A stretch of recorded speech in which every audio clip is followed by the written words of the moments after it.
franceinter.fr.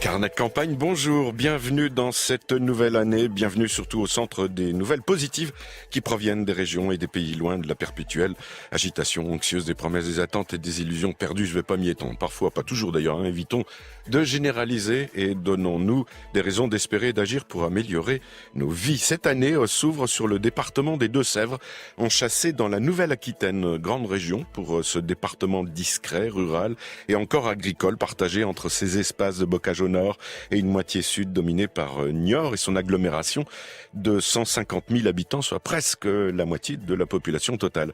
À Niort, nous sommes au cœur historique des mutuelles et du mouvement coopératif.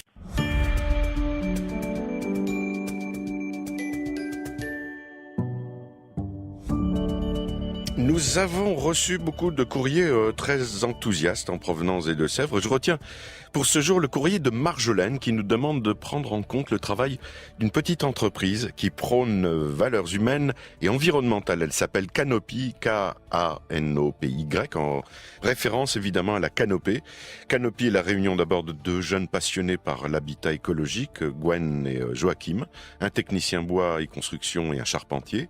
À ce duo d'origine s'ajoutent 4 autres salariés, tous formés à l'éco-habitat. Ce groupe d'éco-artisans est reconnu garant de l'environnement et regroupe de multiples compétences en bioclimatisme, en rénovation thermique et en solutions écologiques. Bois, ouate de cellulose et chanvre sont les principaux matériaux utilisés dans les constructions que cette petite société dynamique réalise dans l'ensemble de la région.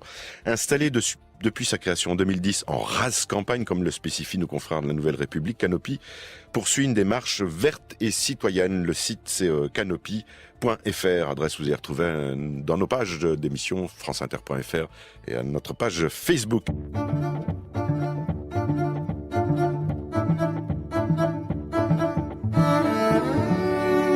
Avant de nous séparer, demain, dans les Deux-Sèvres toujours, la société coopérative Atemporelle de Parthenay qui est spécialisée dans la valorisation du patrimoine bâti. Puis on parlera aussi de société de production de films animaliers à Ménigout. Carnet de campagne, Philippe Bertrand sur France Inter.